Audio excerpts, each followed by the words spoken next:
자, 보겠습니다. 우선은 제가 첫 강의여서 설명 뭐라고 할까요? 특강에서 찍었던 것들을 보면서 제가 뭐 누군지 어떻게 수업하는지는 좀 아셨을 것 같은데 어쩌면 다시 한번 인사드리면요. 전 김성묵이고요. 예. 현장에 계신 분, 그 다음에 인터넷으로 들으신 분 다 반갑습니다. 제가 이렇게 몇몇 모니터링을 좀 해봤었는데요. 제가 강의를 두 가지를 올렸었는데 그 강의와 관련된 모니터링을 좀 했었고요. 학원에서 저한테 전해준 것도 있고, 근데 뭐 이렇게 강의하는 게 제가 동양외 전체적인 쭉 설명드리고 뭐 그랬었거든요. 근데 그런 거에 대해서 학원에서도 반응이 또 괜찮다고 하시더라고요. 근데 제가 수능 가르치면서 했던 약간의 불만 좀 이렇게 깊은 공부 좀 해보고 싶고, 제가 철학과 나와서 그런 걸 좀 이렇게 같이 공부하고 그럴 기회가 없나 싶었는데, 그렇게 그걸 해보고 싶어서 신나게 했더니 좋게 생각해 주시는 분들이 좀 있어서, 예, 반갑고 더 신나서 더 그렇게 할 겁니다. 제가 우선 수업은 프린트로 하고요. 이 프린트는 평가원에서 나온 말투들을 가지고 종합을 해서, 수능이나 임용에 있는 말투를 종합을 해서 만든 프린트고요. 근데 이 프린트는 그런 의미로 생각하시면 돼요. 제가 아까도 잠깐 말씀드렸는데, 여러분에게 여러분만의 필기 노트를 만드는 제가 드리는 약간 뼈대 같은 느낌? 그래서 이걸 가지고 여러분들이 이제 살을 계속 붙이시는 거죠. 제가 이제 조금 더 진행이 되고 나면 여러분들이 질문을 하시면 동양 파트의 책들, 한국 철학 파트의 책들, 이런 것들을 좀 소개시켜 드리면서 이런 걸 통해서 좀 살을 붙여라 라고 말씀을 드릴 건데요. 예, 그럴 수 있는 뼈대라고 생각하고서 공부하시면 될 것 같고요.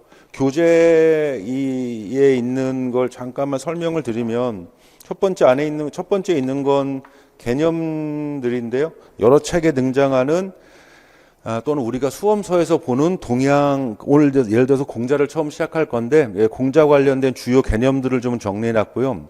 이런 개념들이 단답형에 나올 수 있다라는 걸 제가 보여드린다라고 생각하시면 될 것 같고요. 옆에 있는 페이지에 보면 기출 자료 분석, 자료들이라고 좀 나와 있는데요. 예. 수능 문제 또는 임용 문제에서 등장했던, 예를 들어서 공자니까 이번 시간은 공자 관련된 간단한 자료들이라고 생각합니다. 우리 임용고보다는 조금 더 짧은 것도 좀 많이 있는데요. 그래도 포인트를 담고 있는 문장들입니다. 다 평가원에서 냈던 것들을 모은 거고요.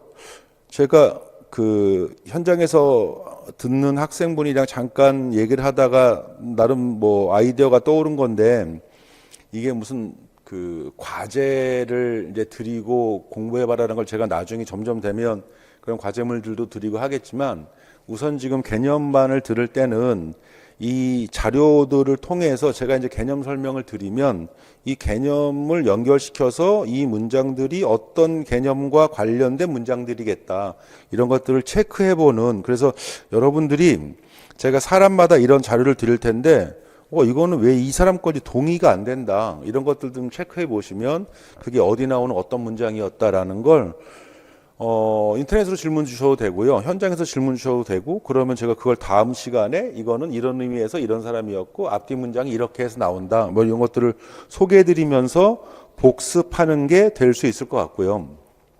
그 다음에 넘기시면 이제 문제가 몇 개 나오는데요. 거기 제가 수능이라고 써놨습니다. 이 수능 문제들 중에서 오늘 제가 공자, 맹자, 순자 이렇게 쭉 진행을 하려고 하는데요. 그들과 관련된 기본 문제들이에요. 그러니까 이건 진짜 기초 연습을 한번 해보자. 요런 문제가 공자였구나. 그 다음에 1, 2, 3, 4, 5번에서 요런 게 공자의 논리구나. 근데 이거는 어떤 느낌이냐 하면, 여러분이 이런 말투들을 자꾸 연습하라고 드리는 거예요. 여러분이 서술형을 쓸 때도 여러분에게 익숙해져야 되는 그 사람들의, 그 학자의 말투가 있거든. 그러니까 그런 것들을 위해서 지문이 이렇게 표현되고 있구나. 그럼 이게 이 사람이겠다. 또는 이걸 교수님들이 문제를 내시거든요. 근데 사실 그 뭐 수능이든 임용이든 출제한 특히 윤리와 사상 문제는 교수님들이 이렇게 겹치는 경우도 좀 있어요. 그런데 그럼 그분들이 즐겨 사용하시는 말투들, 이게 그 서술을 할 때 정답에 가장 가까운 말투일 수 있거든. 그래서 이런 말투들을 연습하는 차원에서 정말 기본이라고 생각하고 연습하시면 될 것 같고요. 그리고 나서 12페이지로 넘기시면 거기에 이제 임용 문제가 실전으로 제가 하나씩 넣어놨습니다. 물론 이 임용 문제는 기출문제 풀이에서 이제 그때 이제 여러 문제들 다 풀어볼 생각인데요. 그 전에 임용 문제 하나 정도만 좀 맛을 보자라는 차원으로 제가 넣어놓은 거예요. 그러면 좋아, 우리가 지금 공부했던 거 가지고 이런 임용 문제를 어디까지 접근해서 풀 수 있을지 연습해 보는 겁니다. 그래서 많이는 안 하고요. 그냥 학자당 한 명씩, 한 문제씩. 그래서 딱 한 문제 한 문제 풀어오면서 체크하고 넘어가는 식으로 해서 하면은 공자가 끝나겠네요. 이런 식으로 해서 연습하신다고 생각하면 되고요. 진행하면서 궁금한 거 있거나 또 뭐 좀 더 바라시는 뭐 이렇게 이것도 좀 해주시면 안 되나 이런 게 있으면 뭐 인터넷 그 강의 게시판을 통해서 또는 현장에서 언제나 말씀 주시면요, 제가 같이 교정하면서 수업 만들 겁니다. 저는 이 수업도 뭐 이 교재도 우리 같이 만드는 거라고 생각하거든요. 그래서 저처럼 철학 좋아하시는 분들 모여서 같이 공부하는 거여서 특히 제가 이 또 동양 한국 파트의 철학을 또 더 특히 좀 좋아해서 이거를 우리가 이렇게 최고의 수준으로 완성하는데 여러분이랑 저랑 같이 힘을 좀 합쳤으면 좋겠습니다. 어쨌든 예, 저번 시간에 제가 저번 시간이라는 거 우리 특강할 때인데요. 특강할 때 좀 했었고, 이게 그 공자를 오늘 할 건데요. 전체 동양 사상의 흐름 같은 것도 좀 해봤었고요. 뭐 유가와 도가의 기본적인 어떤 노선의 차이, 뭐 이런 것들도 좀 설명드렸던 기억이 나는데 안 들으셨던 분들은 들으시고요. 그거 들어보시고 오늘은 공자부터 한번 시작하겠습니다. 전체적으로 보면 우리가 이거 했었죠, 여러분. 저번 시간에 중국 철학을 하는데 중국 철학이라고 하면 사실 안 되거든요. 사상이라고 하는 게 맞거든요. 왜 그런지 아세요? 철학하고 사상. 왜 중국 철학이 아닐까? 근데 온통 책은 다 중국 철학사라고 나오잖아요. 근데 철학이라는 말은 필라소피 번역한 거거든. 근데 그거는 사실 서양 개념에 대한 번역이기 때문에 철학은 서양 철학이라는 말이 맞는 거지. 서양에서 그들이 쓰던 용어니까. 우리한테는 옛부터 쓰이던 철학과 비슷한 개념이 사상이라는 뜻이었거든. 그래서 동양 사상, 한국 사상, 뭐 중국 사상, 뭐 이런 게 좀 어울리고요. 서양은 철학, 뭐 이렇게 하는 게 더 어울리는 것 같은데, 그 중에 첫 번째 오늘 할 건 제가 분위기만 살짝 볼게요. 우리 뭐 할 거냐면 제자백가들 할 거고요. 제자백가라고 하는 친구들이 등장한 시대가 어느 시대냐면 중국의 춘추전국 시대라고. 자, 분위기만 깔아봅시다. 춘추전국 시대에 제자백가들이 등장했죠. 춘추전국 시대는 주나라 말기니까 완전 고대고요. 우리로 말하면 단군조선 시대예요. 그러니까 그렇게 옛날 시대에, 이 춘추전국 시대에 제자백가들이라는 사람들이 등장하죠. 등장하는 이유, 춘추전국 시대가 정치사회적 혼란기의 상징이라고 그랬잖아요. 그러니까 그 주나라 깨지면서 춘추 5패 전국 칠웅이 열심히 싸우던 시절이어서 그 정치사회적인 혼란을 극복하고자 말빨 세우던 사람들이 등장을 했거든. 그래서 여러 학파와 여러 가문들이 있는데 우리가 지금 시험 문제 나오는 건 유학, 도가, 법가, 묵가 정도까지는 이제 우리가 체크를 좀 해봐야 되고요. 제가 이번 주에는 그래서 그 중에 유학하고 도가를 좀 볼 거고, 다음 주에는 한비자의 법가, 묵적의 묵가, 그 다음에 같이 등장하는 사람 고자, 그리고 양주까지 잠깐 볼까? 예, 그 정도로 생각하고 있습니다. 그 중에 오늘은 이번 시간에는 양대 산맥들을 볼 건데요. 예, 이들 중에 가장 대표적인 사람들이 유가와 도가의 컨셉. 이들이 이때도 양대 산맥이었고 지금까지도 양대 산맥이다라고 얘기할 수 있죠. 그러니까 정치 사회적으로는 유학이 주로 쓰였고요. 그 다음에 그에 비해서 뭔가 좀 탈속적이다, 또는 그 약간 메인이 아니고 주변부를 맴돌거나 약간 예술 쪽으로 빠져 있거나 이런 사람들이 도가인데, 그런 사람들의 논리들을 기본적으로 좀 볼게요. 유학의 기본 컨셉과 도가의 기본 컨셉은 제가 특강에서 했었습니다. 자, 그럼 첫 번째는 공자님인데, 자, 공자님부터 볼게요. 이름은 구라고 하시고요. 그래서 공구님인데 우리가 공자라고 하는 거고, 이분이 쓴 책 이름이 뭐죠? 책 이름 쓰신 책 있나? 책 쓴 거? 책을 쓴 적은 없죠. 근데 이분의 말씀은 전해지지. 그러니까 제자들에 의해 정리된 논어라고 하는 책이 있고요. 그 다음에 공자에 관련된 책으로 추측합니다. 공자에 관련됐을 가능성이 막, 이게 이 책의 저서가 딱 누구다라고 나오진 않은데, 이 책의 부분들이 뭐 공자의 뭐 손자가 쓰거나 이랬던 흔적들이 있어서 공자 또는 공자의 후학들에 의해서 정리된 책이 아닐까라고 평가되는 책이 예기라는 책이에요. 예의를 기록한다, 이런 예기라는 책이고, 나중에 순자 같은 사람은 이 예기라는 책을 최고 수준의 책으로 평가하기도 하고 뭐 이러는데, 그래서 이런 책들이 기본적으로 공자의 노선이라고 생각하시면 돼요. 하나만 더 해보면, 얘기라는 책이 나왔으니까 이 얘기를 조금 더 해보면, 얘기라는 책이 지금에 와서도 많이 부분 소실돼 있어요. 얘기는 백과사전 같은 책이라고 생각하시면 돼요. 근데 이가 빠진 거죠. 중간중간에 많이 없어졌어. 그래서 이것을 재편집하기 시작해요.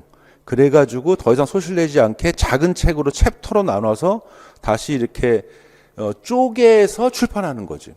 이제 그래서 만들어진 책이 중용이라는 책, 그러니까 얘기 중에 한 편이었거든. 그 다음에 대학이라는 책, 이런 책들이 만들어져요. 요 중용이 이제 자사가 만든 걸, 공자의 그 후학이 만든 걸로 얘기되고 있는 거고요. 대학이란 것을 묶은 것이 그 송나라 때 주자야. 그러니까 이런 책들이 나와도 여러분은 넓게 얘기라는 책에서 근본적으로 나왔구나 이렇게 생각하시면 될 것 같고요. 그러니까 이런 류의 책들을 통해서 우리가 공자를 읽어볼 수 있는 건데, 이 시대의 공통된 특징은 뭐냐면, 제가 굳이 시대적 배경을 다시 언급한 이유가 저 시대 배경이 되게 중요해요. 우리가 공맹순, 노장, 묵자, 한비자를 할 건데, 이들은 모두 제자백가, 춘추전국 시대에 등장한 사람들. 그러니까 전부 다 철학이 혼란의 원인이 무엇인지에 대한 평가. 이 정치적 혼란, 이 춘추전국이 왜 생기고 뭐가 문제였을까? 그 다음에 이걸 어떻게 해결해야 될 것인가? 에 대한 논리로 다 내서 그런 것에 대한 어떤 비교 이런 것들을 하면 공부하는 데 좀 도움되거든요. 쉽게 이해할 수 있어. 그래서 그렇게 해서 공자를 시작해 보면, 공자의 첫 번째로는 뭐 항상 동양학 가르칠 때 처음엔 이들의 우주관부터 뭐냐 이렇게 얘기하는데, 사실 공자의 우주관은 별로 크게 의미가 없어요. 나중에 천관은 뒤에 가서 맹자할 때 좀 해보고요. 공자는 인간관 얘기부터를 먼저 좀 해야 됩니다. 인간에 대한 입장부터 먼저. 공자는 어머니가 되게 훌륭하신 분이죠. 공자가 태어나고서 바로 얼마 안 있어서 아버지가 돌아가시고, 그래서 어머니 혼자 키우시거든요. 근데 공자랑 공자 엄마 나이가 별로 차이가 안 나요. 한 10대 후반쯤에 공자를 낳으신 것 같아. 근데 아버지는 늙어서 돌아가셨거든요. 아버지는 할아버지죠. 그래서 엄마랑 아빠 나이 차이가 꽤 나요. 뭐 한 3, 40년 이상 차이 나. 그래서 이 공자 엄마에 대한 얘기도 되게 많아요. 공자 엄마가 이게 좀 나이가 애매하지 않냐. 그래서 뭐 우선 첫 번째 분은 아닌 것 같다. 뭐 하녀인 것 같다. 뭐 별별 학설이 다 많거든. 근데 어쨌든 약간의 문제가 있는 건 맞는 것 같아요. 왜냐하면 그 공자가 엄마 얘기를 하면 화내는 구절도 있거든. 어머니께서 뭐 이러시는데 선생님 이건 어떻습니까? 라고 하면 엄마 얘기하지 말랬지 막 이러고 화를 내시는 걸로 봐서 약간의 엄마에 대한 컴플렉스가 있지 않았을까? 뭐 이런 생각도 좀 드는데, 근데 공자님 이렇게 키우신 거 보면 뭐 혼자 그렇게 어렵게 버셔서 키우신 거니까 뭐 그것만 갖고도 대단하신 거지. 근데 그런 공자의 뭐 10대 후반부터 열심히 알바도 하고요. 어릴 때부터 이미 그 이전에 나라였던 주나라의 예법에 대해서 통달해서 여기저기 불려다니면서 가르치는 것도 많이 하고, 그래서 이 유자라는 말이 무슨 뜻이냐 하면, 이 유가 많이 아는 사람의 지식인이란 뜻이야. 그러니까 그러니까 선비유자인데 지식인인데 결국 누굴 말하는 거냐? 공자 말하는 공자. 어릴 때부터 그렇게 많이 아는 걸로 유명했거든. 그래서 많이 아는 선비인 지식인인 공자로부터 시작된 학문 뭐 이렇게 생각하셔도 괜찮아요. 유학이. 근데 공자의 철학의 시작은 인간에 대한 모습인데 인간을 설명할 때 인간의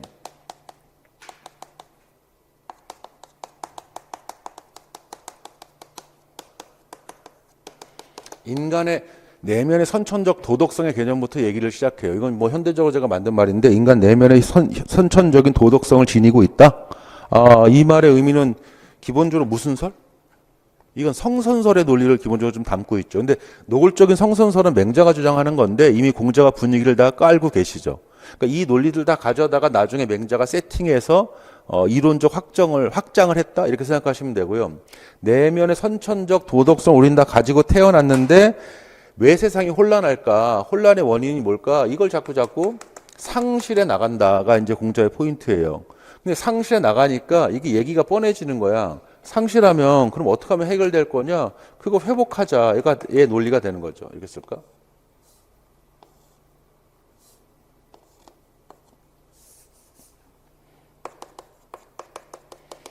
그래서 상실의 문제와 그 다음에 이것에 대한 회복의 문제를 가지고 공자는 문제가 나온다고 생각하시면 돼요.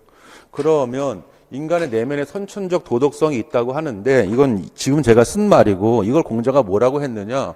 우리들 이렇게 마음에 뭐가 있는 거죠. 근데 그게 바로 뭐냐 하면 인이라고 하는 게죠. 인. 그래서 인사상과 공자 이렇게도 말하죠. 이 인이라고 하는 것은 이거 너무 중요해요. 결국 이게 이 공자의 포인트이기 때문에 제가 조금 있다가 다시 한번 정리를 하고요. 어쨌든 넓게 좀 봅시다. 그래서 이 인을 상실해서 문제인데 그럼 인을 어떻게 할 거냐? 인을 회복해야 된다는 거지. 인의 회복의 논리가 두 번째 등장해요. 이게 2번으로 등장하는 거지. 그럼 어떻게 하면 이걸 회복할까와 관련해서 등장하는 개념이 있어요. 인이란 것이 있다면 우리에게 인이라고 하는 게 간단히만 쓰면 일종의 사람다운 모습이다라고 공자가 설명하고요. 인자, 인야라고 해가지고요. 논해 보면 인이라는 것은 일종의 인간다움이다 이렇게 설명하거든. 두 번째, 그거 말고 뭐 또 다른 거 없어요? 라고 이제 그 말씀 여쭤보니까 그렇다면 난 이렇게 얘기할 수 있다. 인자애인이라고 그래요. 인이란 건 사람을 사랑하는 거다.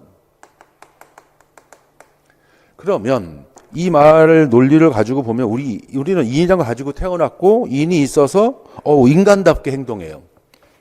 다시 말하면 남을 사랑하는 마음을 실천하고 살 수 있는 조건을 갖고 있지 우리 이미. 근데 문제는 뭐냐? 저거 다 잊어버렸어요. 상실에 때문에 이게 다 날아가는 거지. 그러면 어떻게 하면 되냐? 자, 저런 마음이 있을 때 우리가 하는 행동들이 있어요. 인한 행동들이지. 인에 입각한 행동들. 그러니까 그 행동을 이렇게 얘기하고요. 이 행동이 자연스럽게 나왔는데 이제 이 행동이 나오지 않는 거야. 그럼 어떻게 하는 거냐? 이 행동을 억지로 하는 거지. 인이 있는 척 하는 거야. 그렇게 하다 보면 언젠가 인을 회복할 수 있지 않을까? 라는 논리가 공자의 아주 극단적으로 단순화시킨 논리입니다. 굳이 말하면. 그래서 이걸 실천하자. 이걸 실천해서 결국 이런 느낌이지. 우린 굉장히 착했는데 착하면 할 수 있는 그래서 행동들을 하고 살았는데 이제 안 착해. 못했어. 그러면 이 착한 행동이 안 나오겠지. 근데 억지로 이 착한 행동의 리스트를 좀 정리해 놓자. 그래서 이 착한 행동의 리스트를 착한 마음이 나올 때 하는 거지만 우린 지금은 착하지 않지만 착한 척 해보자. 그래서 착한 척 하다 보면 이것도 20, 30년 해보면 우리 착해지지 않을까? 이런 논리로 주장을 하는 거죠. 전 그래서 뭐라고 생각하냐면 공자는 우리한테 위선을 주장한다고 생각해요. 착한 척 해라요. 위선. 착한 척 해라. 우리 요즘 막 쓰는 말로 착한 척하고 난리야 막 이러는데 공자는 착한 척 하라고 주장하는 사람이야. 착한 척이 너를 오히려 착하게 만들 수도 있다라고 얘기하는 거죠. 그럼 이게 뭐냐? 이게 핵심 개념일 수 있는데 한자 몇 개만 쓸게요. 이게 바로 예라는 거죠. 예 실천을 통해서 인을 회복해라 이렇게 얘기하는 거예요. 그러면 예라고 하는 걸 다시 규정해 보면 뭐냐?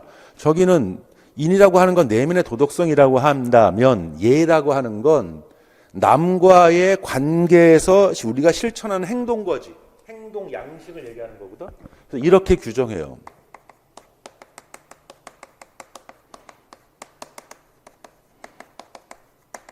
외면적 사회규범이다 라고 얘기합니다. 바깥 남과의 관계에서 실천해야 되는 사회적인 룰 기준 같은 거고, 이걸 굳이 좀 이렇게 줄여서 말하면 일종의 여러 가지 윤리 규범들이라고 생각하시면 되죠. 이런 것들을 실천해서 얘를 회복하자, 인을 다시 회복하자. 이게 공자의 전체 철학입니다. 그래서 이 공자의 이 전체 철학을 굳이 이렇게 한마디로 묶어서 얘기한다면, 결론을 먼저 얘기해 볼게. 그렇다면 뭐라고 얘기할 수 있냐면, 공자의 그 전체 철학을 설명하는 말이 바로 극기이복낸 거지. 그러면 제가 설명을 다 하진 않았지만 그래도 이거 해석할 수 있거든요. 한번 해볼게요. 기가 뭐냐 하면, 기는 자기예요. 자기입니다. 자기 기자인데, 자, 이 자기가 어떤 자기냐 하면, 보세요. 인이 있었는데 인을 잃어버렸어. 그게 못돼 처먹어진 자기야. 그러니까 이건 다시 말하면 사욕 가득 찬 자기죠. 유학에서는 인간의 그러니까 본성의 선함과 함께 인욕 또는 사욕이라고 하는 기본적인 욕망도 가지고 태어난다고 생각하거든요. 그러니까 아주 극단적으로 설명하면, 뭐 이건 이게 예인데, 우리의 인간성을 우리가 머리라고 치자. 그러면 머리는 파란데, 근데 문제는 뭐냐면 몸은 빨간 거지. 그래서 같이 가지고 있는 거예요. 본성도 가지고 있고 인욕도 가지고 있고, 이걸 인욕 또는 사욕에 가득 찬 육체가 있는 거지. 그런데 결국 이 싸움에서 유학은 파란색이 승리해야 된다고 생각하는 거야. 그런데 자꾸 빨간색에 지는 거지. 지금 이 자기는 어떤 자기냐면, 이 빨간색에 능욕당했지. 빨간색에 완전히 치우쳐져 있는 그런 자기예요. 그런 자기를 극복해서 누르고 어디로 돌아가는 거예요? 예로 돌아가라, 이렇게 얘기하는 거죠. 그러니까 예를 돌아가서 예 열심히 실천해라. 그러다 보면 언젠가 인을 다시 되찾아 생략된 거지. 자, 이런 사람을 뭐라고 하죠? 극기복리를 완성한 사람. 이거를 군자라고 하고요. 성인이라고 대답하셨는데, 성인 틀린 말 아닌데, 성인은 이걸 이퀄 관계는 아니고요. 군자 이상의 수준이 되면 이제 거의 성스러운 수준의 인간이라고 해서, 현실적으로는 우린 군자가 되는 게 목표고요. 그 수준 이상을 달성하셨다 싶으면 그땐 거의 성인의 반열에 이르렀다, 이렇게 얘기할 수 있는 거죠. 그래서 군자라고 했다, 성인이라고 했다, 이렇게 여러 말 쓰는데, 좀 더 존칭이라고 생각하시면 돼요. 군자의 반대말, 한 김에 반대말? 반대말이 뭐였죠? 반대말은 이거지. 소인이 뭘 알겠습니까? 라고 말할 때 소인의 개념이 그래서 반대말. 극기복리를 이룬 사람이다 라고 생각하시면 되고요. 요즘에 약간의 경향이 있는데, 물론 극기복리가 그래서 공자를 설명하는 가장 대표적인 논리다 라고 얘기할 수 있어요. 그건 맞는 말인데, 요즘 이제 슬슬 이렇게 교수님들이 쓰는 용어 중에 이 말씀도 많이 나와서, 이게 공자 거거든. 어디서 많이 들었잖아요. 살신성인. 여기서만 이 인이 뭐냐면, 인이 이거예요. 내가 몸을 죽여서라도, 내 몸을 없애서라도, 희생해서라도 인이란 걸 달성하자, 이렇게 얘기하는 거예요. 그러니까 이건 예로 돌아가라, 이건 인을 달성해라, 이런 의미의 말이죠. 결국 둘 다 어떤 의미의 말이냐 하면, 지금 하고 있는 이 논리에서 중요한 두 가지 포인트다, 이렇게 얘기할 수 있죠. 여기에 조금 예를 한 김에 조금만 추가하면, 사실 공자는 예론만 있는 건 아니에요. 이게 무슨 말이냐면, 인을 회복하기 위한 일종의 방법론이잖아. 수양법이잖아요, 예가. 근데 여기서 사실은 이렇게 말씀하시기도 해요. 이것도 같이 알아두시면, 예와 악입니다. 예악. 그래서 공자의 우리가 예악론, 이렇게 얘기해요. 그러니까 예와 악을 같이 주장하셨다는 건 어떤 의미를 가지고 있는 거냐 하면, 요즘 말로 하면 예라고 하는 건 약간 윤리적 행동들이라고 얘기할 수 있고, 악이라고 하는 건 이게 단순한 음악이 아니라 어떤 예술적 활동들을 포함하는 개념이죠. 그러니까 예술과 윤리의 어떤 접목을 통해서, 이건 서양으로 말하면 이성적 행위와 그 다음에 정서적 행위들을, 그러니까 이성적으로도 우리가 노력하고 고양해야 되겠지만 정서적으로도 잘 순화해야 된다는 거지. 그렇게 할 때 인이라고 하는 게 달성될 수 있다, 이렇게 얘기하는 거예요. 그래서 공자의 보통 예악론이라고 얘기합니다. 그래서 예와 악의 관계를 이런 상호 의존 보완적 관계의 의미로 설명을 해요. 자, 그럼 이런 컨셉에서 이제 공자의 대략적인 룰은 나오셨을 텐데, 역시 공자의 포인트는 뭐냐 하면, 일로 와보시면, 이 인이라고 하는 거야. 이 인이라고 하는 게 그럼 뭐냐? 아, 사람다움이다. 아, 일종의 사랑이다. 라고 하는데 이거에 대해서 우리가 여쭤볼게요. 아니, 그게 이 사랑이라고 하는 게 좀 애매하다. 사랑을 딱 잘라 말한다면 뭐냐? 사랑이란 게 뭔가요? 사랑을요. 그 네이버에 검색해 보시면 사랑에 대한 검색으로 한 200만 건 중에 200만 건 정도의 만 건의 문건이 이렇게 검색된대. 아, 사랑 다 각자 나름 떠들죠. 이게 뭐 사랑이다, 저게 사랑이다. 에리 프롬 같은 사람의 사랑 이론이 제일 유명하지. 그 사랑의 기술 해가지고 무슨 열심히 또 그 사람은 그 사람의 사랑을 얘기하기도 하죠. 근데 우린 지금부터 뭘 배울 거냐면 공자가 말하는 사랑이야. 아, 2500년 전에 공자님은 뭐라고 사랑을 규정하셨을까라고 생각하시면 돼요. 사랑이 뭐예요? 라고 여쭤봤더니 공자는 사랑은 별거 아니다. 너희들이 하는 이것과 이게 사랑의 가장 근본이다. 사랑의 실천 방식의 구체적인 두 가지 예입니다. 아주 기본적인 시작이라고 말할 수 있는 거지. 뭔지 분위기 파악하셨죠? 효도하는 거고요. 그리고 이 제라는 건 우애할 제자죠. 형제간에 우애하는 거야.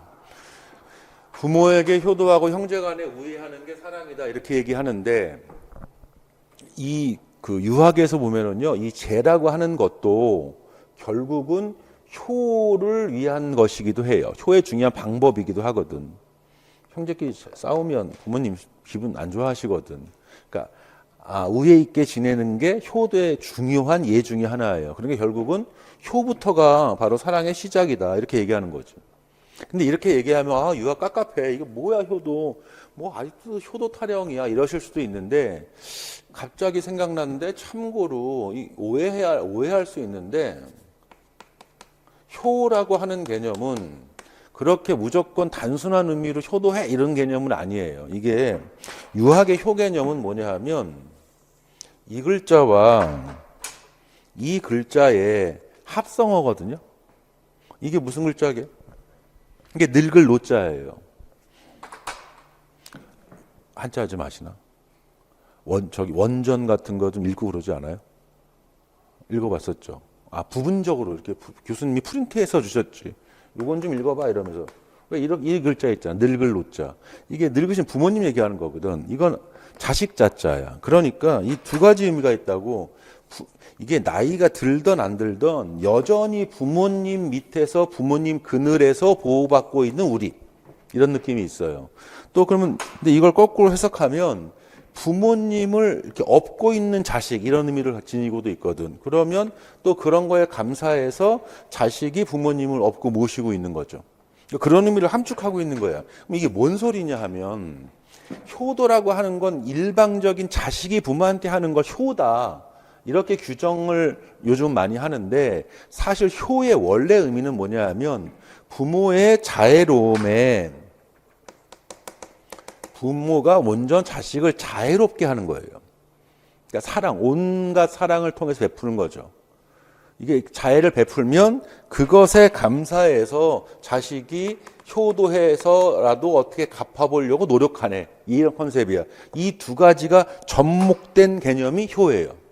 그러니까 효는 이렇게 얘기할 수 있죠. 일방윤리야, 쌍방윤리야?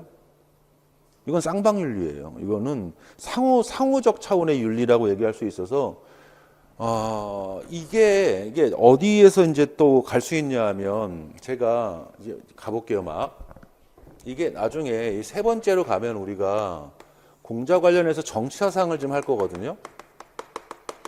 근데 공자 정치사상의 핵심이 뭐예요? 이 공자의 정치사상의 핵심이라고 말할 수도 있지만 사실은 이게 동양 유학 정치사상의 핵심인 거지. 이 이론이 뭐냐 하면 정명론이거든. 근데 정명론을 좀 이따 나중에 할 건데 이 정명론이란 게 뭐냐라고 하면 공자님이 이 말씀으로 이 정명을 상징하시죠. 원문은 뭐 프린트에 있으니까 그냥 이렇게 쓸게. 군군신신 부부자자라고 하는 게 정명의 핵심 개념이에요. 이거 가지고 설명을 하시는데 자, 요거 하나만 볼게. 이게 뜻이 뭐냐 하면 부모는 부모다워야 하고 자식은 자식다워야 한다. 이렇게 얘기하는 거거든. 전 정명론을 그래서 뭐라고 생각하는 사람이냐면 각자가 각자 맡은 바 지위와 신분에 걸맞게 뭐뭐답게 행동해라 이렇게 주장하는 거거든. 뭐뭐다움의 철학이다라고 생각하시면 돼요. 뭐뭐답게 사상인데 그래서 부모는 부모다워야 돼. 그리고 자식은 자식다워야 돼. 이게 세상이 기본적으로 굴러가는 기본 원리예요. 세상이 안정과 조화와 질서를 이루려면 기본적으로 정명하면 돼요. 선생은 선생다워야 되고요. 학생은 학생다워야 되고요. 카메라 감독님은 카메라 감독님다워야 돼요. 그럼 세상 이 수업은 잘 돌아가요. 그런 컨셉이거든. 그런 컨셉이야. 근데 이 논리를 다시 여기로 가져와 볼게. 그럼 효라고 하는 건 뭘까? 효라고 하는 게 그거예요. 부모가 부모답고 그럴 때 자식이 자식다운 겁니다. 근데 기본적으로 유학은 솔선수범이야. 공자가 그걸 강조해요. 인이라고 하는 게 사랑이라고 하는 게 그럼 어디서부터 시작되는 거냐? 그게 너로부터 시작되는 거다. 네가 먼저 하는 거다. 이렇게 강조하거든. 솔선수범을. 그러니까 그런 네가 먼저 하는 거다라는 강조도 하지만 또 뭐도 하냐면 지위나 신분에 있을 때는 지위나 신분에 있어서 좀 더 높은 사람이 하는 논리야. 먼저 하는 거야. 그러니까 임금이 임금답고 그 다음에 신하가 신하다운 거거든. 그러니까 선생과 학생의 관계에 있어서도 선생이 선생다울 때 학생이 학생다운 거야. 그러니까 제가 먼저 커피 사드릴 거예요. 제가 먼저 커피 사드리면 그러면 본인도 언젠가 저한테 한번 선생님 감사해요 이러고 아를 사올 때가 있겠지. 예, 그런 거야. 그렇게 가는 거야. 근데 제가 만일에 거꾸로 야 학생이 말이야 선생 음료수 한 잔 안 사주고 말이야 이러고 있잖아. 그러면 저는 유학자가 아닌 거야. 유학은 그렇게 하는 게 아니에요. 먼저 뭐 어른이거나 그러니까 유학이 굉장히 막 어른을 높게 모시고 막 그래서 깝깝해 위계 질서가 강력해라고 얘기하지만 공자님은 그렇게 말씀하신 적이 없어. 그 위계 질서가 굳어지기 위해서는 윗사람이 똑바로 먼저 해야 되거든. 그게 유학의 논리거든. 그러니까 사실 유학은 지배층이 별로 좋아하면 되는 학문이 아니야. 지배층이 할 일이 많은 학문이에요. 지배층이 똑바로 될 때 사회가 잘 굴러간다. 뭐 이런 논리거든. 그래서 부모가 자애로울 때 자식이 효도하는 거예요. 순서를 굳이 말한다면 자애가 우선되는 거예요. 어쨌든 뭐 그런 효제를 강조하고요. 효제와 함께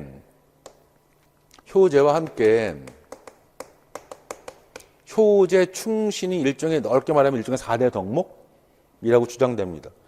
이 충이라는 건 제가 조금 이따 설명드리고 신은 별거 아니야. 신은 신뢰예요. 신뢰. 믿어주는 겁니다. 그런데 공자님께 다시 여쭤봤어요. 아니 공자님 효제 충신이라는 거 알겠는데 그 효제 충신의 개념을 아우를 수 있는 딱 세상은 이래라. 이렇게 하면 된다. 라고 한마디로 말씀하실 거 없냐라고 하면 이걸 일종의 종합 정리해서 공자님이 하신 말씀이 서 개념이야. 이거 서라고 읽습니다. 그래서 여기 이 충 개념과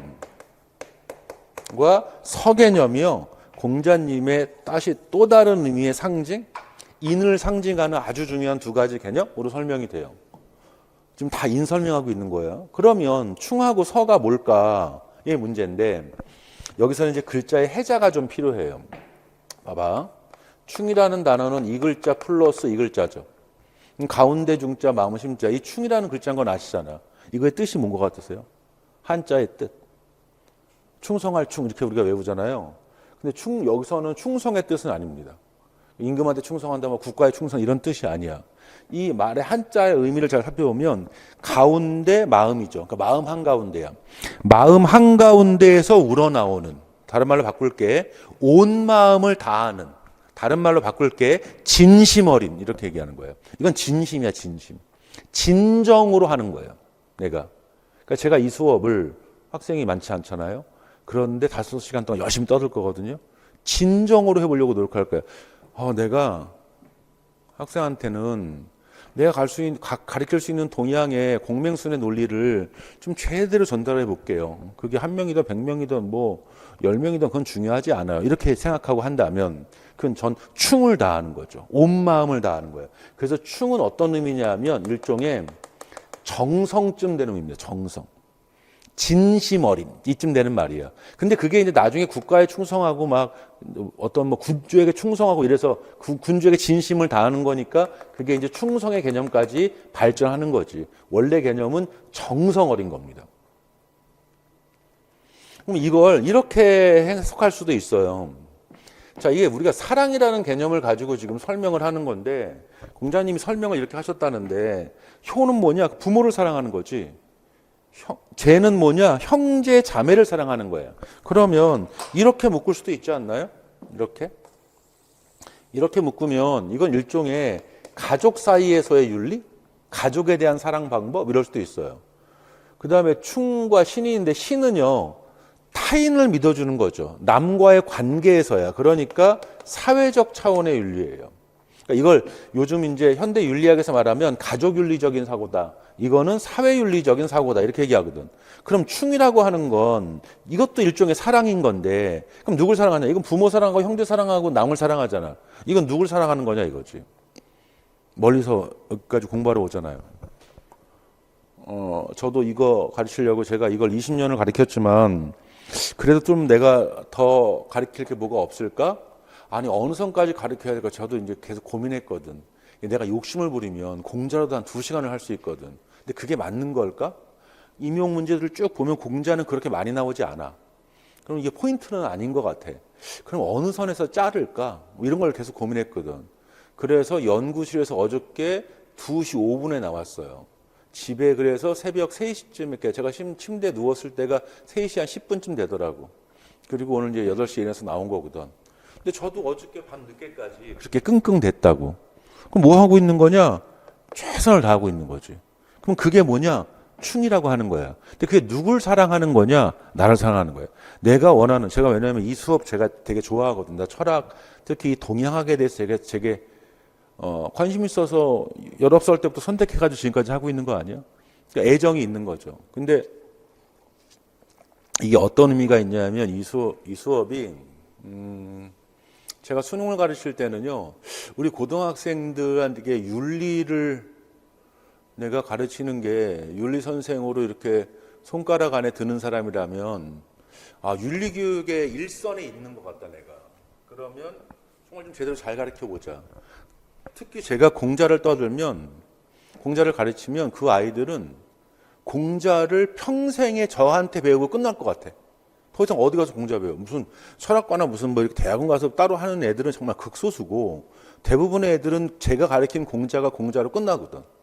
야, 그러면 정말 똑바로 가르쳐야 되겠다. 뭐 이런 느낌이 드는데, 지금에 와서는 또 새로운 의미예요. 제가 이렇게 해서 이제 이쪽에 투신을 해서 열심히 해보려고 하는데, 그러면 제가 윤리 선생님이 되시는 분들을 가르치는 거 아니야? 야, 그러면 대한민국 윤리교육의 일선에 있는 거다. 그러면 이거 나 똑바로 가르쳐야 된다. 내가 잘못 가르치면 선생님들이 뭐 따로 공부하셔서 가르칠 수도 있겠지만 혹시 오해하시고 또 그게 학생들한테 전달될 수도 있는 거 아니야. 그러면 완전 다시 원문도 다시 읽어보자. 막 이러고 있거든. 그래서 어저께 밤에까지 끙끙댄 거거든. 20년 동안 가르쳤던 걸 또 한번 보려고 충하는 거죠. 내가 좋아하는 거에 내가 최선을 다하는 거야. 본인도 멀리서 그렇게 오는 거 충하는 거예요. 그럼 이건 정성 어린 건 누구냐? 기본적으로 나부터 사랑하는 거지. 일종의 개인적 차원의 윤리다라고 얘기해요. 개인에서 시작되는 거죠.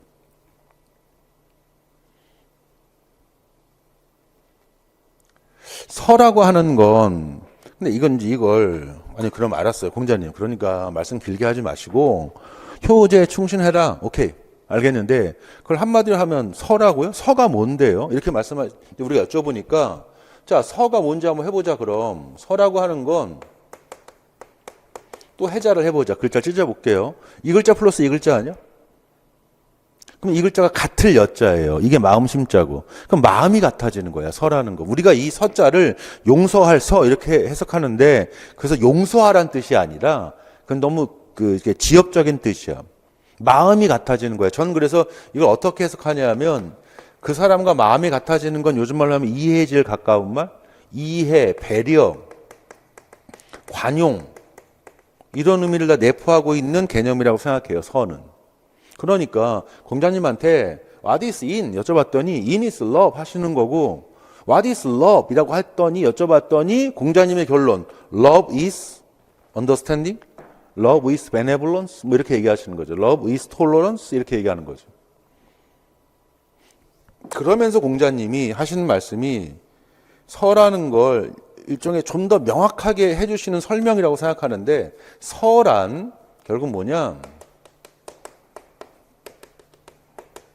추기급인의 자세를 갖는 거다. 이렇게 말씀하시는 거예요. 사랑에 대한 여러 가지 설명이 있는데 그 중에 하나예요. 이 추기급인이. 추기급인은 이게 이런 뜻이야. 이 기도 자기 기자고요. 추는요. 당길 추자예요. 풀이야. 영어로 풀. 당기다야. 그러니까 기는 자기 기자니까 투미죠. 풀 투미. 나에게 당겨오는 거야. 내 자신에게 뭘 당겨오냐? 그 사람의 입장과 그 상대방의 상황을 당겨오는 거죠. 그래서 급자는 어프로치 급자야. 다가가다 그런 뜻이야. 다가가고 인은 인이 목적어로 쓰이면 타인이거든요. 이게 남이거든. 그래서 너한테 당겨와서 그 사람의 입장을 너한테 당겨와서 그래서 그 사람에게 다가가 봐라 이런 뜻이야. 입장 바꿔 생각을 해봐. 유사한 거죠. 그런 느낌으로. 네가 한번 그 사람이 돼봐. 그 사람이 한번 입장이 돼봐. 이런 느낌으로 얘기하는 거죠. 그러니까 그게 곧 이해고 이게 곧 배려다 이렇게 얘기할 수 있는 거죠. 이게 이제 공자의 인사상이에요. 공자님 알았어요. 예, 대강 분위기 파악했습니다. 그러면 이제 중요한 건 실천 아닙니까? 예, 실천하러 갈게요. 그랬더니 공자님이 아니 이러면서 저희를 잡고 다시 하시는 말씀이 있어요. 뭐가 있냐면 야 너희 내가 사랑이라고 말했는데 사랑은 이런 의미도 지니고 있다 하면서 사랑에 대한 일종의 부연 설명을 좀 하셔. 근데 사랑은 존비 친소에 대한 구분이 확실하다. 분별적이에요. 존비 친소에 대한 구분이 확실해요. 존귀하고 비천하고 잘하고 잘못하고 또 친소도 되게 중요해. 이건 나중에 맹자가 가서 특히 더 강조하는데 가깝고 먼 것에 대한 구분을 확실히 하자. 그런 의미의 사랑이니까 되게 깐깐한 사랑이야. 그러면 예를 들어 학생들이 제가 예뻐해. 제가 본인을 예뻐해요. 아주 예뻐. 아이고 예쁘다 이러고 있는 중이야 지금. 나 그런데 그러면 잘못해도 예쁘고 잘해도 예쁘고 막 무조건 예쁘고 계속 그런가? 이게 고민스럽다는 거예요. 근데 그렇게 무조건적이고 그렇게 무차별적인 사랑이 있어요. 사실 사랑 이론의 대부분은 그래요. 그런데 공자님의 사랑은 어떤 거냐면 잘잘못을 철저히 가리죠. 내가 그 사람을 사랑한다면 그 사람을 혼내야 되는 거예요. 잘못하면. 너 왜 이렇게 하니? 이게 너 아니지 않니? 혼낼 줄 알아야 그 사람을 사랑하는 거예요. 그래서 전 세계 주요 이론 중에 사랑 관련 이론 중에 이렇게 딱 부러지는 건 유학분이에요. 잘잘못 철저히 가려서 잘못하면 혼내는 게 걔를 사랑하는 거다. 이런 느낌의 말이에요. 그런 분별이 필요하고요. 친소도 필요해요. 우리 아버지하고 예를 들어서 아버지가 친구분 데리고 오셨어. 근데 그 어르신들이 야, 이 녀석아, 야, 너도 다 컸는데 우리 어르신 어른한테 술 한 잔만 따라줘. 용돈 줄게 뭐 이랬다고 치자. 그러면 아버지하고 동년배야. 우리 아버지한테 술을 먼저 따를까요? 오신 손님한테 먼저 따를까요? 누구한테 먼저 술을 따라야 될까? 동년배면요. 우리 아빠가 먼저예요. 동년배면. 나에게 더 가깝게 사랑하는 분이야, 내가. 그리고 그 아저씨야. 만약 할아버지 계시면 할아버지 먼저 드려야지, 당연히. 뭐 큰아버지 계시고 뭐 큰 고모부님이면 먼저 드려야 되겠지. 근데 동년배라면. 그렇게 그러니까 약간 극단적으로 말하면 이런 거예요. 우리 아빠한테 먼저. 그 다음에 남의 아빠, 세상의 모든 아빠들에게 점진적으로 가는 거예요. 그래서 친소를 구분하는 거예요. 그래서 분별적이고 점진적이다라고 얘기해요. 그리고 제가 거기 책에 다 있는데 사랑을 설명할 때 기소불욕 물시어인이란 말이 있어요. 기소불욕 물시어인. 거기 딱 중간쯤에 있네요. 기소불욕 물시어인. 이게 뭐냐 하면 기소불욕이 뭐냐 하면 네가 하기 싫은 기소. 네가 불욕 하고 싶지 욕망이 안 들어. 네가 하고 싶지 않으면 물시어인. 물은 금지사거든요. 물시는 시킨다는 거거든. 어인. 남에게 시키지 마라. 네가 하기 싫어? 그러면 남한테도 시키지 마. 뭐 남은 좋겠니? 이런 얘기야. 그러면 어떤 느낌이냐면 제가 학생들한테 저기 우리 아까 우리 커피 먹을까 말까 했잖아요. 근데 제가 커피 얘기를 했더니 제가 사올까 그러잖아. 내가 당황했어. 아니 내가 좀 사다 주려고 물어보고 있는데 왜 자기가 사준다 그러고 있어. 이랬는데 진짜 밖에가 춥고요. 눈도 많이 내려서 걷기도 힘들어요. 그래서 내가 싫어요, 나가기가. 그래서 학생들한테 야, 커피 좀 사다 줄래? 라고 하는 건 공자가 보기엔 X인 행동이야. 네가 하기 싫어? 그럼 남도 하기 싫을 거 아니야. 그러면 이 말의 의미는 뭐냐면 남이 하고 싶으면 내가 하고 싶은 건 뭐야? 남도 하고 싶은 거지. 그래서 어떻게 하라고 하냐면 네가 하고 싶은 건 남도 시키고 네가 하기 싫은 건 남도 시키지 마라. 이렇게 얘기해. 그러니까 나와 남을 동등하게 여기는 거죠. 그걸 뭐라고 얘기하냐면 나와 남을 동등히 여기는 사랑을 보편적 사랑 이렇게 얘기해요. 그래서 그런 보편성도 지녀야 한다라고 사랑에 대한 설명을 하세요. 그런 컨셉도 좀 기억하시고. 자, 그러면 그거 가지고 이제 조금만 더 가볼게요. 정치 사상으로 갔는데 공자의 그럼 정치 사상은 정명론이란 게 있는데요. 정명론은 꼭 기억하셔야 되고 이게 이제 유학에서 계속 내려가는 겁니다. 대부분의 학자들이 기본적으로 유학에서는 수용해요. 이 정자가 바르게 할 정자고요. 명자는 이름 명자예요. 그래서 이름을 바르게 하다 그런 뜻이야. 이름을 바르게 하다. 이름을 바르게 해라? 이게 무슨 뜻일까? 제가 다른 말로 바꿔보면요. 이건 이름값 해라 그런 뜻이에요. 그래서 제가 의역을 많이 했어. 뭐답게 해라 또는 이름값 해라 이런 뜻인데 이걸 아시면 그게 무슨 말씀인지 알 수 있어요. 여기 보면 보세요. 요 글자가 명자 아니야. 근데 우리가 이걸 이름으로 해석했잖아요. 근데 단순한 의미의 이름이 아니에요. 제가 지금 여기서 수업하면서 저는 어떤 사람이냐 면 윤리선생 김성묵이에요. 윤리를 가르치는 사람 김성묵이야. 그러면 윤리를 가르치는 사람 김성묵답게 내가 행동할 필요가 있어요. 근데 내가 막 수업을 하는데 막 교단에 막 침 뱉고 수업하고 막 학생들한테 막 욕하고 막 그래. 그럼 여러분들 수업을 듣나? 안 들어. 윤리 선생이면 윤리 선생답게 하는 게 맞는 거예요. 그러니까 이 이름에는 어떤 느낌이 들어있냐면 그 사람의 지위가 들어있어요. 지위. 뭐 옛날로 말하면 신분이라고 말할 수도 있겠죠. 그러면 너 그런 지위나 신분을 가지고 있니? 그러면 그런 지위나 신분에 걸맞게 똑바로 행동해. 이렇게 얘기하는 거지. 현대적으로 말하면 일종의 역할이죠. 할 일이 있는 거다. 너의 몫이 있는 거다. 그럼 너의 몫을 해야 되지 않겠냐.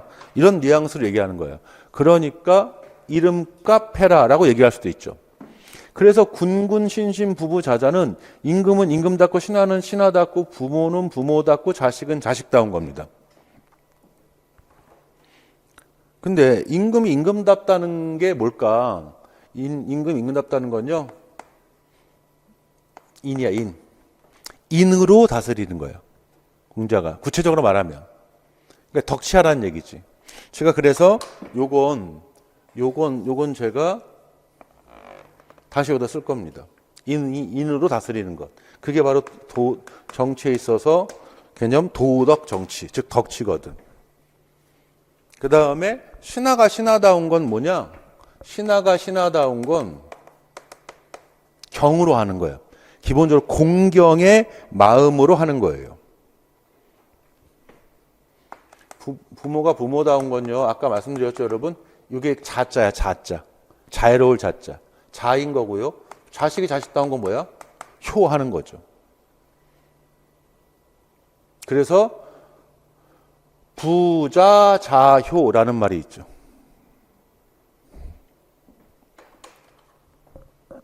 어쨌든 그래서 각자 맡은 바 역할을 해라라는 컨셉인데 이게 일종의 유학의 근본 정치이념, 사회의 기본 사상, 그러니까 모든 유학 철학은 기본적으로 이거예요. 정명론에 입각해요. 모든 유학자 계승합니다. 맹자, 순자 당연히 다 계승하지. 자, 근데 어쨌든 이들은 제가 앞선 특강에서도 말씀드렸지만 정치 좋아하는 사람들이거든. 그래서 정치에 대해서 긍정적이고 군주의 역할을 강조하고 이러거든. 그러니까 이 중에 중요한 게 뭐냐? 시작인 이게 제일 중요해요. 임금이 임금다운 거. 그래서 임금이 임금다운 게 뭐냐? 인으로 다스린다는 게 뭐냐? 그게 바로 도덕 정치다. 그래서 덕치라고 하는 거지. 그러면 덕치라는 말의 의미는 뭘까? 별거 아니야. 도덕 정치입니다. 도덕 정치. 덕치라고 하는 것. 그러니까 어떤 개념으로 설명한 거였냐 하면 덕치는 우선은요 법치에 반대되는 개념이에요. 조금 아이러니한데요. 공자님 벼슬 했을까요? 못했을까요? 공자님 벼슬.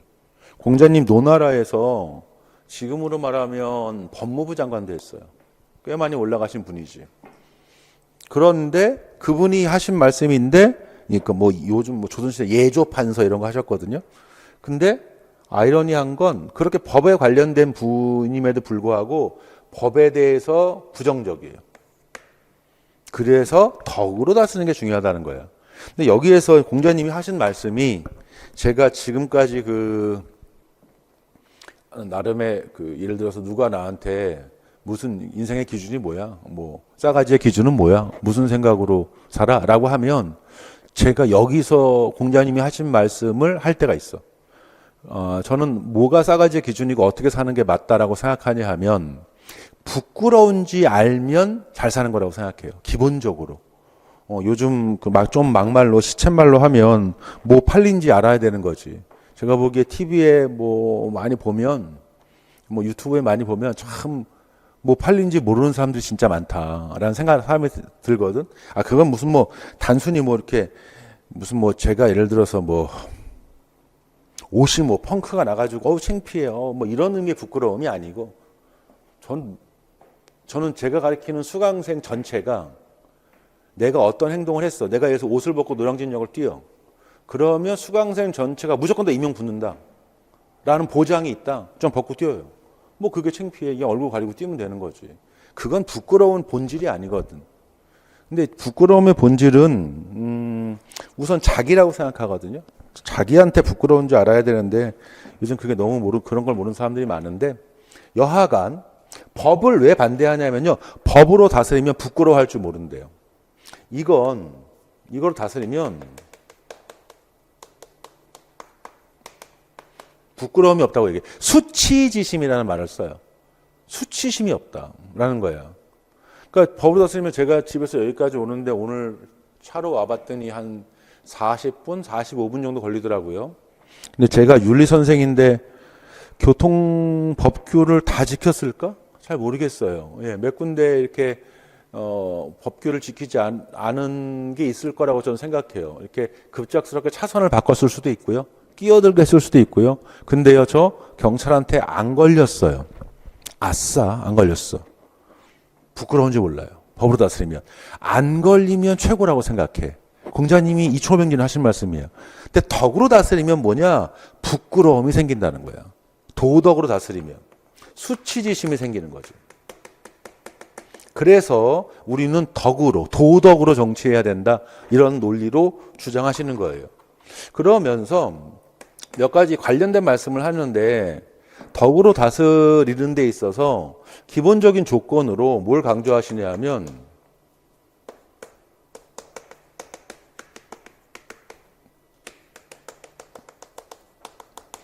수기이 아닌 안백성이라는 개념을 주장하세요. 이게 너 먼저 수양하고 그 다음에 주변 사람을 편안하게 하고 끝까지 가면 그래서 만백성을 편안하게 해라 이런 뜻이야. 그러니까 이게 정치를 하는 순서인데 굳이 말하면 순서에 있어서 수기를 먼저 하는 거죠. 자, 저기 아까 제가 처음 말씀드렸던 대학이라는 책 있죠. 대학이라는 책으로 가면 거기에 8조목이라는 게 있거든. 근데 그 8조목이라는 거에 뭐가 있냐면 어서 들어봤어. 수신, 제가, 치국, 평천하라는 거 있잖아. 그거죠. 수신, 제가, 치국, 평천하 하는 거예요. 근데 여기서 제일 중요한 건 뭐냐면 이거예요. 수기가 제일 먼저라는 거예요. 그러니까 왕이 좋아할까요? 싫어할까요?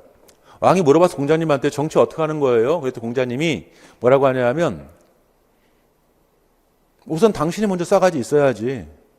당신 먼저 인격 완성하고 이렇게 얘기하는 거예요.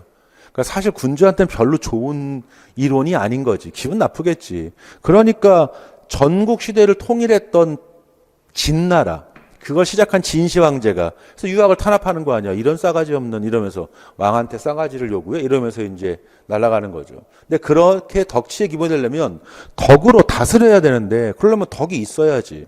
그런 수기 아닌 암백성의, 즉 군주의 도덕성 문제를 강조했다는 거고요. 그다음에 정치하는 데 있어서 양민의 개념을 주장하는데 백성들의 경제적인 안정 같은 것도 강조하고요. 그다음에 이런 거 얘기합니다. 재화에 있어서 고른 분배, 균이라는 개념을 쓰시는데 공평 분배를 주장해요. 이 공평 분배를 어느 수준까지 해석해야 되는 거냐에 따라서 균등의 느낌으로 해석을 하면 그러면 이건 이제 중국이 좋아하는 거야. 공산주의다. 균등 분배니까 막 이렇게 얘기하고, 그래서 뭐 유학이 원래 유학적 공산주의다. 공산주의적인 유학이다. 막 이렇게 얘기하는데 우리나라의 해석은 이제 분배 형평성의 측면을 강조했다. 뭐 이렇게 평가하기도 하죠. 이래서 이루어지는 사회가 이게 무슨 사회냐? 그래서 공자가 말하는 꿈의 사회. 제가 특강에서 말씀드렸던 대동사회를 가자고 하는 거죠. 이게 바로 주나라를 그리워하고 있는 거죠. 복지국가의 컨셉에 크게 하나 되는 사회. 최고의 이상적 국가입니다. 대동사회. 근데 뭐 하나만 더 하면 공자가 이걸 대동사회를 처음부터 바로 가자고 얘기하는 건 아니었고요. 중간에 있어요. 이게 잘 안 보이시나? 과도기적인 사회로 소강 사회를 주장하기도 합니다. 소강 사회. 소강 중국어로 제가 발음은 잘 못하지만 샤이캉 사회라고 하는 걸로 알고 있거든요. 샤이캉이라고. 요즘 시진핑 중국 주석 있죠. 중국 주석 맞나? 그 사람이 요즘 추구하는 자기네 정권의 어떤 목표입니다. 샤이캉 사회를 달성하겠다. 일종의 복지국가예요. 그게 이제 이런 소강 사회를 거쳐서 대동 사회가 되자라는 논리가 이제 공자의 포인트가 되는 논리들, 핵심 개념들이 여기 있는 거고요. 자, 그럼 요거 가지고 우리 몇 개 한번 체크해 볼게요. 거기 수능 문제를 가지고 맛을 좀 봅시다. 1번, 2번만 좀 체크해 볼까요? 한번. 자, 그럼 해보겠습니다. 이건 제가 푸는 이유는 지금 이제 문제 풀다 보면 여러분이 좀 아시긴 할 텐데요. 아주 기초적인 우선 체크해 보자는 얘기고요. 뭐 문제 답 맞히는 건 큰 의미 없고요. 저는 지문과 선지를 좀 읽어보자는 얘기입니다. 그런 연습 좀 하게. 자, 1번 문제에 보시면요.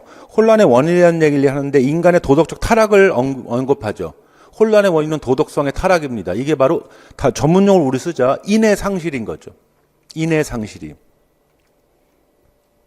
그래서 인의 상실이 문제인 거고, 그럼 어떻게 하면 해결하느냐? 자기 자신의 사욕을 극복하고 예를 회복해라. 그게 뭐죠, 여러분? 네 글자로? 극기복례죠. 극기복례하라는 얘기야. 그러니까 공자님인 거죠. 그러면 이 극기복례가의 공식 해석이 이거야.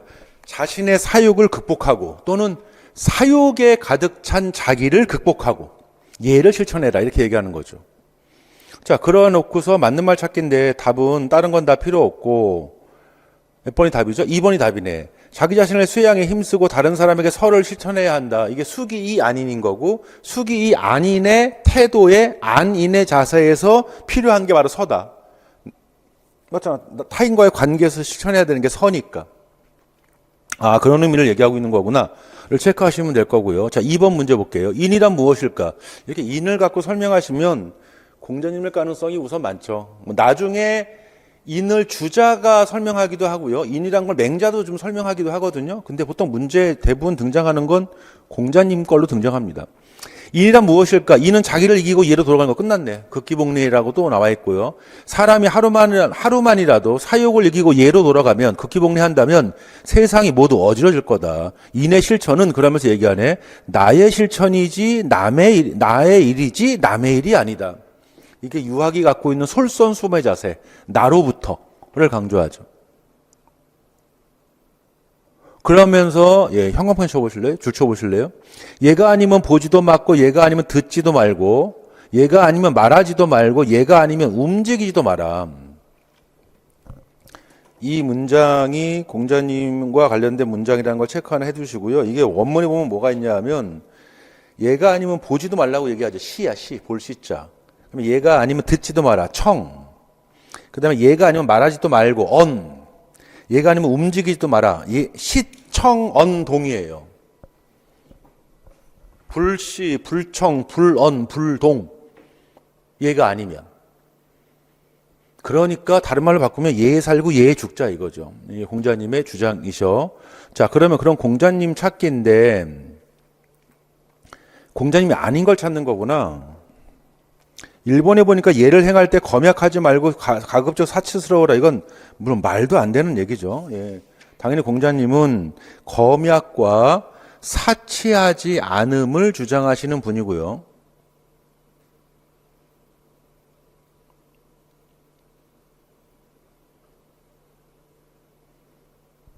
그게 예의 실천에서 예라고 하는 것을 절제를 강조하시는 분이거든. 그래서 이렇게 말할 수는 없고요. 그 다음에 임금이 신하는 임금한테 충성, 임금은 신하를 예로 대한다. 이게 정명론이겠죠. 정명론의 원문이 이렇습니다. 신하는 임금에게 충성을 다하고 임금은 신하를 예로 대하라. 이렇게 얘기하고요. 그 다음에 3번 어진 마음을 바탕으로 한 예의 실천을 언제 힘쓴다. 인을 바탕으로 한 예의 실천 아니야? 어진 마음. 그런 말투. 효는 부모가 살아계시거나 돌아가셨을 때 항상 예로 모시는 거다. 그렇죠. 효가 우리 인의 실천의 상징이잖아.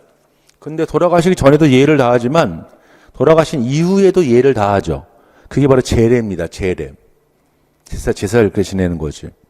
전 5번도 멋있다고 생각해요. 백성을 예로 대해야. 잘라보세요. 그게 바로 뭘 상징하는 말이야? 백성을 예로 대하는 정치. 그게 바로 덕치죠. 백성이 자신의 부도덕한 행위를 부끄럽게 여긴다. 전 5번 문장에 이 부끄럽게 여긴다가 핵심어라고 생각해요. 덕치가 제가 아까 말씀드리지 않았어? 덕치를 왜 해야 되느냐? 백성들이 스스로 부끄러운지 알게 한다. 이런 얘기잖아. 하나만 더 할게요. 넘겨서 2008년 임용 1번 문제 체크해 보겠습니다.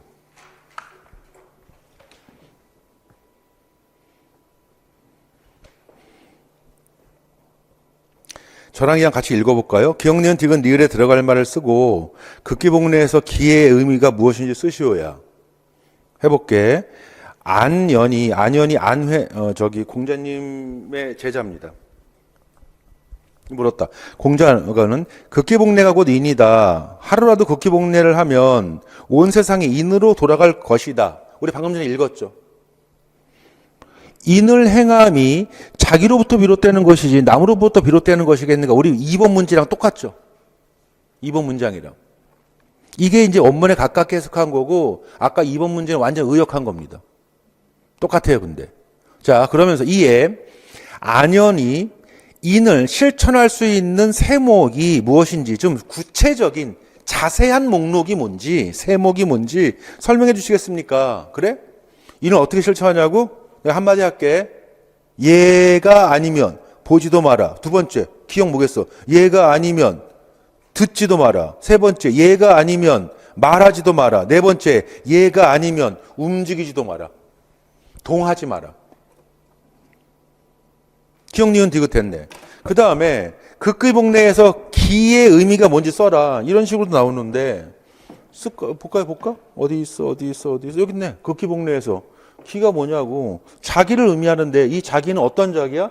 인을 잃어버려서 사욕에 가득 차 자신의 욕심만 채우고자 하는 자기죠. 오케이? 근데 여기다 뭐 자기는 이 기는 누구야? 그럼 자기다 이러면 점수 안 나오겠지. 그러면 안 나오고 어떤 의미의 자기냐? 인이 들어가야 되겠지. 인의 상실을 통해서 사욕에 가득 차 욕심만 추구하는 이기적인 자기죠. 인이라는 말이나 사욕이라는 단어가 좀 들어가야 되겠지. 그래야 좀 전문가적인 문장이겠죠. 됐나요? 그래서 그렇기 때문에 이게 이제 공자 안연편에 나오는 건데 논어에 전 그래서 수능 문제 푸는 게 의미가 있다고 봐요. 자꾸 이 지문을 익숙하게 하시는 거지. 그래서 제가 드린 프린트에 있는 9페이지에 있는 이 문제들 있잖아요. 예, 자꾸 눈에 익히시는 겁니다. 그러면 이게 수능이나 EBS에 있는 문장들이거든요. 그런데 여기서 적중은 몇 개 되지 않을까? 임용 문제에. 이것을 근데 어렵게 원문처럼 실겠지. 그렇지만 우리는 이걸 통해서 의미를 알잖아. 그래 문제 풀기가 그렇게 어렵지 않을 거라고 생각합니다. 와우, 수고하셨습니다. 오늘 첫 번째 그래서 공자했어요. 잠깐 쉬었다가 맹자합시다.